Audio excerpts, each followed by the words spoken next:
This week, Arkansas Governor Sarah Huckabee Sanders decided to try to distract her constituents from the scandal that she's embroiled in, revolving around the $19,000 lectern that she bought. And she did this distraction by signing an executive order banning what she calls woke words from the state government. So, don't worry that I'm blowing tax dollars on a $19,000 lectern that I'm now saying I'm not even going to use. Don't worry about that. What you need to be concerned about is the government using words like chest milk instead of breast milk.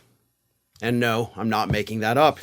Here's the words. Rather than chest feeding, use breastfeeding. Rather than human milk, use breast milk. Rather than birthing person or laboring person, use birth mom. And rather than menstruating person or people, use woman or women. Because Sarah Huckabee Sanders, in her own words, says that not only are these, woke terms, but they're also scientifically inaccurate.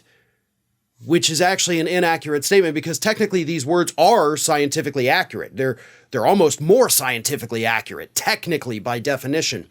But she did go on Sean Hannity's program and defend her idiotic, maneuver here, which again is nothing more than a distraction for her voters. But here she is on Sean Hannity's program justifying her stupidity. Take a look.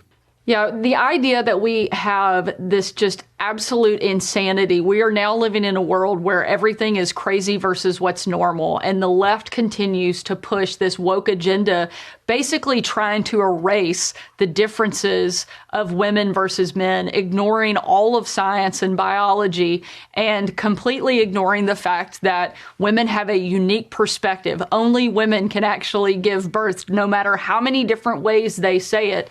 That fact is completely based in science and reality, and we are no longer going to allow them to redefine terms that weaken and frankly demean women here in state government documents and here in the state of Arkansas. Well, there you have it, folks. Arkansas finally tackling the big issues, right? I mean, there's nothing more detrimental to the people of Arkansas than having their government use woke language I don't know. I don't know where they're using this woke language because, again, we're talking about Arkansas, so I don't even know that these were things that were happening in the first place, right?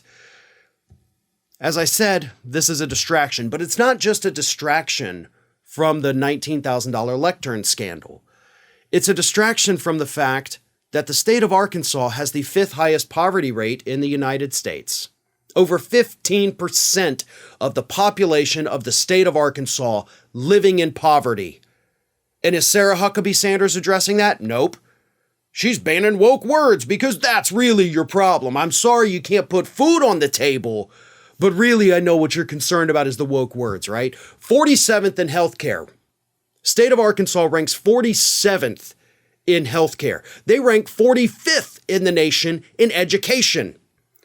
So you live in Arkansas, you have a higher chance of living in poverty, higher chance of dying from preventable diseases, and your kids are going to get a worse education. None of those three things are being addressed by this governor. She didn't talk about any of those in that clip with Sean Hannity. All she talked about was the wokeness. And this is such an idiotic distraction. But it works. Because we're dealing with people who don't understand that electing Republicans to lead your state decade after decade after decade is quite literally killing you. It's killing you. But y'all are going to keep doing it because you're so damn fooled by these idiotic culture war nonsensical BS issues that you don't even care that you can't put food on your table. You don't care about the horrid economic conditions of your own state. You want to vote for somebody with an R next to their name because, by God, they're going to tackle those big issues, like making sure you never have to hear the phrase chest milk instead of breast milk. Yeah, I'm sure that's going to help you feed your family and afford your prescription drugs and get better health care, right? Banning those words will solve all your problems. No. Stop voting for Republicans and see how quickly your problems actually do get solved. Hey everyone, this is Aspen. And did you know that for the low, low cost of $0 per day, you can subscribe to the Fair and Balanced YouTube channel? We also encourage you to like, comment, and share, but again, click that subscribe button and help Aspen not be so grumpy.